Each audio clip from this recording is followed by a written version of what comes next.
WhatsApp guys, good morning. তো এখন ঘড়ি কাটা 1:30 ঘরে।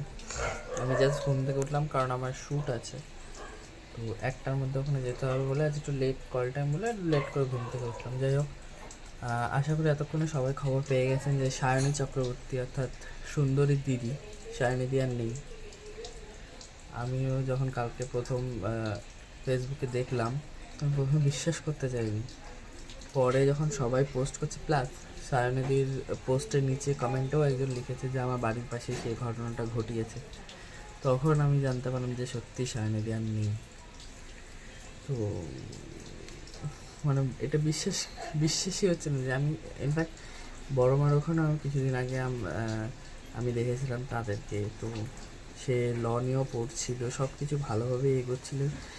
তার আগের দিন রাত্রে সে পোস্ট করেছিল ভিডিও, কিন্তু কালকে যে এরকম একটা ঘটনা ঘটাবে সায়নীদি, আসলে কি বলুন তো, কার মনে কি চলছে না এটা বোঝা যায় না। আমরা যতই বলি যে তুমি বাবা মার কথা ভাববে না, তুমি এদের কথা ভাববে না, যখন মনের ভেতর একটা যুদ্ধ চলে না, তখন কারোর কথা মাথায় থাকে না তখন। এবার ওই যুদ্ধটার থেকে যদি কেউ বের করে নিয়ে আসতে পারে তাহলে সে জিতে গেল। আর যে মানে যুদ্ধটা ঠিকঠাক করতে পারে না, মনের ভেতরের যুদ্ধটা, সে হেরে যায়, তখন তার এইরকমই পরিণতি হয়। তো আমরা যতই বলি তুমি এর কথা ভাববে না, ওর কথা ভাববে না, তখন মাথায় সেটা চলে না, বুঝলেন?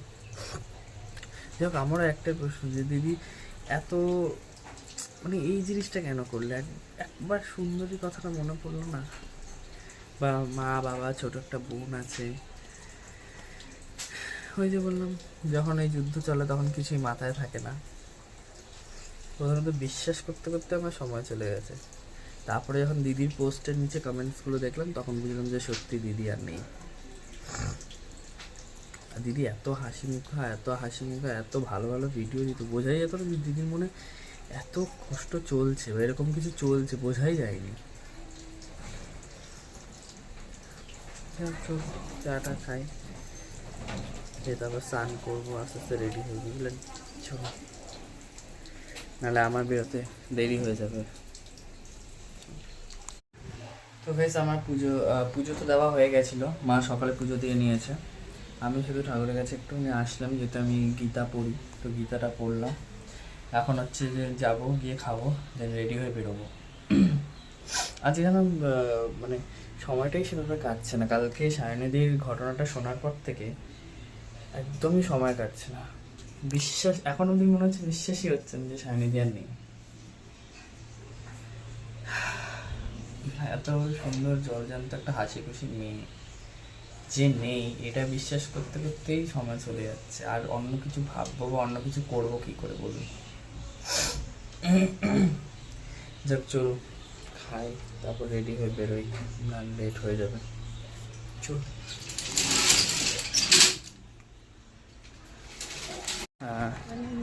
তো গাইজ, এখন 10:20 বাজে, এই হচ্ছে বেরোলাম। আর বেরোনোর সাথে সাথে মেঘলা হয়ে গেলো। এইরকমই ওয়েদারটা থাকুক, বুঝলেন, তাহলে আমাদের যেতে সুবিধা হবে। ও, আমাদের দেখে টোটো দাঁড়িয়ে গেছে গাইস, তো চলুন। তো গাইজ, এখন 12:30 মতো বাজে, আমি চলে এসেছি। এখান থেকে হেঁটে তো 5 মিনিট, ওই মালঞ্চমোড়ের ওখান থেকে যেতে হয় হেঁটে হেঁটে ভাসানি 1-এ।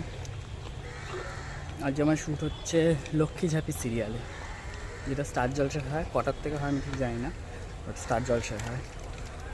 আজই রোদটাও কম আছে, মেঘলা মেঘলা রয়েছে। বিকালের দিকে ঝড় বৃষ্টি হলেও হতে পারে, খবরে বলেছে। দেখা যাক কী হয়। চলুন এবার স্টুডিওতে যাওয়া যাক। ক্যামেরা অন রাখতে চলছে গাইজ। ও, আমি জানতাম ওই ভিডিও করে, আদতে না, ও ভিডিও করে না, ভিডিও করে না, আমাকে জ্বালানোর জন্য কথা বলছিল। হ্যাঁ, করে না, দেন আমি ভিডিও দেখার পর যে দেখলাম যে হ্যাঁ করে, বিশ্বাস হয়েছে। হ্যালো দিদি, হ্যালো। এই যে বাই বাই পরিণীতার পর আবার লক্ষ্মী ঝাঁপিতে, আমচুরি। আম নেই এখানে, আম কুড়াতে পারছে না বলে দেবীর মন খারাপ।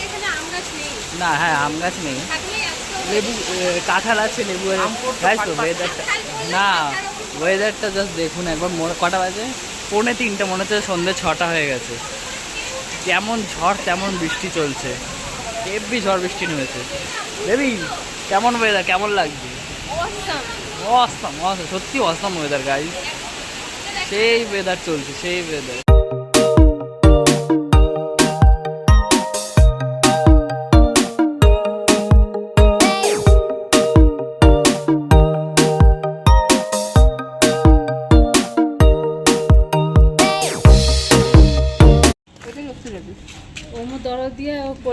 পাউরুটি এ কি কুরকুরে? ও সব খাবে সেই, খা খা। একটা দেবো ওখান দিয়ে, একটা দেবো, একটা কুরকুরে। কিপটা নাম্বার 1, কিপটা নাম্বার 2 না। আর এগুলো তো বাদই দিন, এ তো জন্মে কি ভিখারি, ভিখারি। ও নতুন নতুন কাজে জয়েন করেছে, ভিখারি। ওটা আমরা জন্ম থেকেই ভিখারি, ওটা আলাদা করে বলে। আরে ওকে বললে বেশি ভিখারিটা। এই যে এই মানুষটা কাজ করে তবু খাওয়ায় না, কিপটা, ভীষণ কিপটা গাইস। গাইস হচ্ছে আমরা হচ্ছে গিয়ে রিল শুট করছিলাম। ওই যে এর আগের দিনকেও বলেছিল ব্লগিং করে, বাট করে না, সেটা ভুল করেছিলাম। আমি ভুল হতেই পারি, মানুষ মাত্র হই। পুরো মিথ্যা কথা বলেছিল যে নাকি ব্লগিং করে। এই চুপ, করিস করিস করিস, তুই করিস না। দেখা চ্যানেলের নাম কি বল? অন্বেষা মণ্ডল আছে ইউটিউবে, যদি খুঁজে পান দূরবীক্ষণ যন্ত্র দিয়ে সাবস্ক্রাইব করে দেবে অন্বেষা মণ্ডলকে। আর যদি না খুঁজে পান তাহলে আমার চ্যানেল ডেইলি লাইফস্টাইল সৌরভ, অবশ্যই সাবস্ক্রাইব করে দেবেন।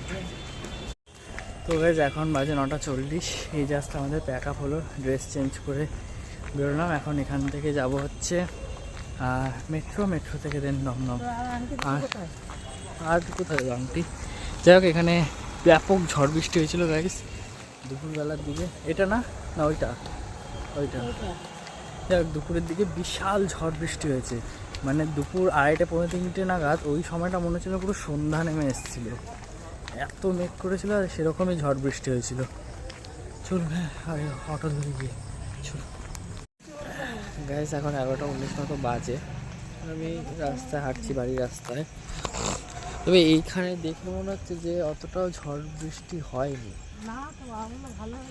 হয়েছে বৃষ্টিটা হয়েছে, ঝড়টা অতটা হয়নি। ওখানে যেমন গাছ ভেঙে পড়েছে, টালিগঞ্জে অনেক জায়গায় রাস্তায় কিন্তু গাছ ভেঙে পড়েছে। তবে এইখানে গাছ ভেঙে পড়েনি, বৃষ্টিটা হয়তো জোরে হতে পারে, সেরকম একটা জোরে হয়নি, তাহলে পুকুরের জলটা অনেকটাই থাকতো। তো গাইস এখন ঘড়ি কাটা 12টার ঘরে, আমি সবে খেয়ে উঠলাম, এখন যাবো শুতে। চলুন, লাইক শেয়ার কমেন্ট সাবস্ক্রাইব করতে বলবেন ডেইলি লাইফস্টাইল সৌরভ। দেখাবেন নতুন একটা ব্লগে। আর আজকে তো ব্যাপক ঝড় বৃষ্টি হলোই, যে জন্য ওয়েদারটা বেশ ঠান্ডা আছে। চলুন, টাটা।